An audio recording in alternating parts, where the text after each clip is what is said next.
maraming salamat po, lalong-lalo na po sa mga nakakapanood ng video ito. Maraming salamat po dahil binigyan mo ng pagkakataon ng sarili mo para tingnan ang napakagandang opportunity. Dalawa lang po pag-uusapan mo natin. Una, pag-uusapan mo natin magandang produkto. Pangalawa, pag-uusapan natin magandang negosyo. Pero siguro mas maganda pag-uusapan muna natin yung magandang produkto. Dahil naniniwala po ako, pag maganda ang produkto, maganda ang negosyo. Pag maganda ang negosyo, maganda ang produkto. Ang maganda po dito sa product na pag-uusapan natin, ang involved health. Kung tatanungin ko po kayo, maganda bang negosyong health? Kung iisipin mo, magandang negosyong health. Pero at the back of your mind, hindi ka sigurado kung magandang health. Sige, tingnan natin. Kung tatanungin ko po kayo, importante ba sa tawang health? O sobrang importante? Alam mo kung bakit ko tinanong yan? Simple. Pag tinanggal ko ang tao, may health. Pag tinanggal ko naman ang health, may tao. Ngayon uulitin ko, importante ba sa tawang health? O sobrang importante? Kung sobrang importante sa tao ang health, anong ibig sabihin? Nagiging importante na rin sa tao ang business mo. Dahil ang business mo, health. Since tao po pag-uusapan mo natin, naniniwala po ba kayo na ang tao may katawan? Oo naman. Kung tatanungin ko po kayo, importante ba sa tao ang katawan o sobrang importante? Kung sobrang importante sa tao ang katawan, what if mapabayaan ng tao ang katawan? So ano nangyayari? Nagkakasakit. Pag nagkakasakit ang tao, anong ginagawa? Nagpapadoktor, nagpapacheck up, nagpapagamot. Kung nagpapagamot ang tao, anong binibili? Siyempre, gamot. Ang gamot, gastos hindi. Siyempre, gastos. Pag hindi mo ginasusan, anong mangyayari sa sakit? Siyempre, lalala. Pag lumala ang sakit, anong mangyayari sa katawan? Siyempre, manghihina. Pag nanghina ang katawan, akala ng iba, katawan lang ang nagkakaproblema. Pero hindi na alam, apektado ang trabaho. Pag apektado ang trabaho, apektado ang kita. Pag apektado ang kita, ang pinaka-naapektuhan sa lahat, yung pamilya. Ang pinaka-malupit na naapektuhan pa sa tao, yung pangarap mo. Sabi daw nila, madali raw kitain ng pera pag masipag at matyaga. Opo, tama po, madaling kitain ng pera, basta masipag, matyaga. Pero ito naman sasabihin ko sa'yo, the moment na magkasakit ka, madali rin ubusin ng sakit ang pera mo. Lagi ko po ito sinasabi, anin mo ang limpak-limpak mong salapi kung punong-puno ka naman ng sakit. At ang pinakamahirap po dyan, wala na nga ang pera, mahirap na nga, may sakit pa. Yun ang masakit. Since present ang sakit, ano ngayon ang gagawin mo para hindi magkasakit? Simple, wala ka ng choice. Uulitin ko, wala ka ng choice. Kailangan mo nang uminom ng food supplement. Alam kung bakit? Marami ng kumpanya ng tayo. Marami ng pharmaceutical ng tayo. At hindi naman nila i-inventoyin ang mga produktong yan kung hindi kailangan. Bakit? Kasi kailangan mo na talaga. Ngayon, pwede mo sabihin sa akin, teka lang Anthony, food supplement? Gastos yan eh. Opo, gastos nga ang food supplement. Pero ito naman sasabihin ko sa'yo, di bali nang gumastos ako, at least healthy naman ako. Bakit? Pag nakakasakit ka ba, ano bang ininom mo? Di ba gamot? O tanong, gastos hindi. Di ba gastos? Kung ikaw tatanungin ko, anong gusto mo? Gumagastos ka na healthy ka? O gumagastos ka, may sakit ka? Paras na gastos. Ang malupit mo niyan, every time na gumagastos ka, may sakit ka pa. Komportable ang katawan? Siyempre hindi. Sabihin na natin, gumagastos ka dito, at least healthy ka naman. Ang pinakamaganda sa lahat, bukod sa healthy ka na, business mo pa. Dahil business mo, kumikita ka pa. Ang pinakamaganda sa lahat, bukod sa healthy ka na, kumikita ka pa. Bukod sa kumikita ka na, healthy ka pa. Ano ngayon ang pakiramdam na bukod sa healthy at kumikita ka na, nakakatulong ka pa? Maganda o napakaganda? O sige, pag-usapan naman natin yung magandang negosyo. Maaaring nagustuhan mo yung product, maaaring bibili ka ng product. Pero ito yung totoo, gagawin mo kayong negosyo. Kasi bakit? Pag business ang pinag-uusapan, hindi naman kasi lahat ng tao business-oriented. Karamihan ng tao is career-oriented. Alam mo kung bakit? Marami kasing tao na pagdating sa business, ang dami niyang perspective. Alam mo isa sa mga perspective ng tao pagdating sa negosyo? Una, wala akong pera. Pwede mo sabihin sa akin, teka lang Anthony, wala naman akong pera. Kanina, nung pinapanood mong video nito, wala kang problema. Pero ngayon, may problema ka na. Ano? Pera. Pangalawa, ang maaaring problema mo, wala akong time. Pwede mo sabihin sa akin, teka lang Anthony, okay yung negosyo, kaso nga lang wala akong time. Walang kaso. Pero mayroong mas worse. Wala ka nang time. Wala ka pang pera. Pangatlo, maaaring itong problema mo. Teka lang Anthony, okay yung business, kaso nga lang hindi ko yan alam. Hindi ko yan hilig. Hindi ko yan linya. Ew. Pero ito yung totoo. Marami naman tao sa labas na ginagawa niya yung linya niya, ginagawa niya yung hilig niya. Pero tanong, kamusta ang buhay? Sabihin na natin hindi mo ito hilig. Sabihin na natin, hindi mo rin niya. Pero ito sasabihin ko, kung ito naman ang magpapabago ng buhay mo, bakit hindi mo siya ninyahin? Pang-apat, maaaring ito isa sa mga problema mo. Teka lang, Anthony, okay ang business. Kaso nga lang, risky yan. Naku, malulugi lang ako. Ang pinakamalupit, hindi mo pa tinatayo yung negosyo mo, feeling mo, lugi ka na. Ang matindi niyan, ano malulugi sa'yo? Eh di ba sabi mo, wala kang pera? Eto tanong, kung problema mo ang pera, problema mo ang oras, problema mo dahil wala kang alam, kasi iniisip mo baka malugi ka, ito sasabihin ko. Hindi lang naman to ang una or pangalawang pagkakataon na pwede kang ma-involve sa business. Kung yan ang problema mo, bakit? Pagdating kayo ng panahon, yan pa rin kayo problema mo. Pag-usapan po natin ang life cycle. Naniniwala ka bang may life cycle? Oo naman. Importante po ang life cycle. Kasi po, hindi po magiging balanse ang mundo pag walang life cycle. Isa sa mga dinadaanan ng tao na life cycle, yung pag-aaral. Kung ikaw magkakanak o magkakaanak pa lang, pag-aaralin hindi. Siyempre, pag-aaralin. Kawawa naman yung bata pag hindi natuto, hindi marunong magsulat, hindi marunong magbasa. Pagkatapos mag-aral, anong susunod? Siyempre, gagraduate. Pagkatapos graduate, anong susunod? Siyempre, magtatrabaho. Pero pansinin mo to. Meron po mga tao hindi nakapag-aral, hindi nakagraduate, pero nagtatrabaho. Bakit? Isa sa mga life cycle po na dinadaan ng tao, kailangan po magtrabaho. Etong tanong, gusto niyo po ba habang buhay nagtatrabaho? Siyempre, hindi. Gustuin niyo man po magtrabaho ng 60 to 65 years old, wala na ho kayong choice. Ang sasabihin ng boss mo, you're out. Bakit? Anong tawag ko doon? Retire. Pag kayo po ba nag-retire, may pera wala? Siyempre, meron. Anong tawag mo doon? Retirement fee. Dahil ikaw ay nag-retire, ang trabaho, tuloy-tigil. Siyempre, tigil. Pag tigil ang trabaho, ang sweldo, tuloy-tigil. Siyempre, tigil. Dahil tigil ang trabaho, tigil ang sweldo, ang gastos, tuloy-tigil.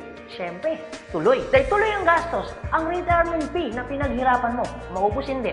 Siyempre, pwedeng maubos. Para hindi maubos ang perang pinaghirapan mo, anong gagawin mo? Maaaring nag-iisip mo ngayon kung ikaw nakakapanood ng video ito. Maaari at siguradong maiisip mo ngayon, business. Ito tanong.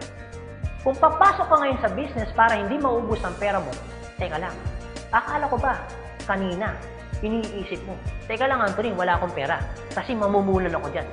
Pero sabihin ko, kung iniisip mo, kanina, wala kang puhunan, mamumunan ka kasi, eh di ba ganun din dito? Mamumunan ka rin. Di ba sabi mo kanina, wala akong time? Kung iniisip mo na wala kang oras, bakit? Pagtungtong mo ng 60, 65, may oras ka ba ba? Sabi mo kanina, wala kang alam.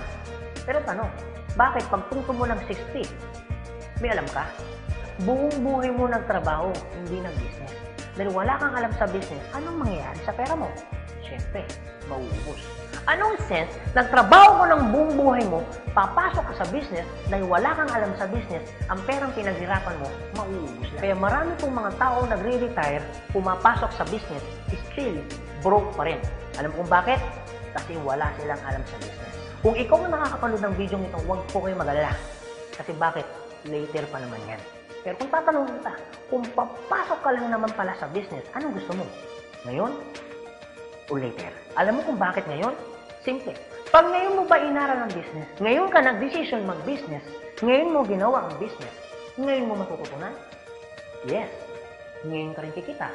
Yes. Pero pag later ka nag-decision mag-business, later mo ginawa ang mag-business, later kang pumasok mag-business, later mo inaral ang business, later mo matututunan?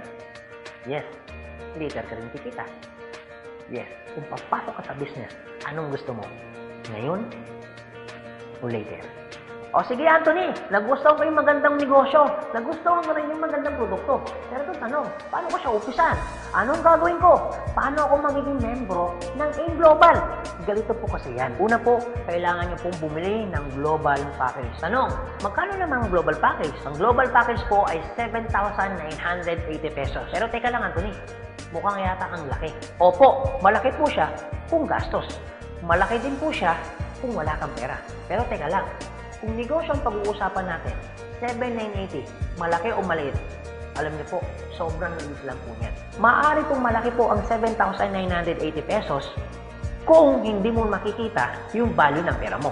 So, kung gusto ko po mangyari, ipakita ko po sa inyo kung anong value ng 7,980 pesos mo. Una, magkakaroon ka ng product na worth 6,000 pesos. Pangalawa, magkakaroon po kayo ng insurance. Meron po kami tinatawag na personal accident insurance na 200,000, unprovoked murder and assault na 50,000 pesos, 10,000 pesos medical reimbursement. Hindi lang yan, meron pa kami tinatawag na burial assistance na 10,000 pesos. Pangatlo, magkakaroon ka pa ng discount from 25% up to 50%.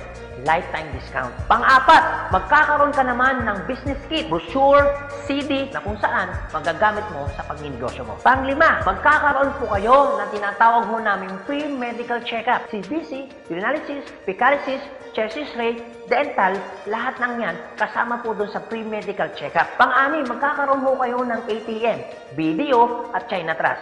I suggest po, kung ikaw ngayon ay nasa abroad, mas maganda pong kunin ninyo ang China Trust. Alam niyo kung bakit?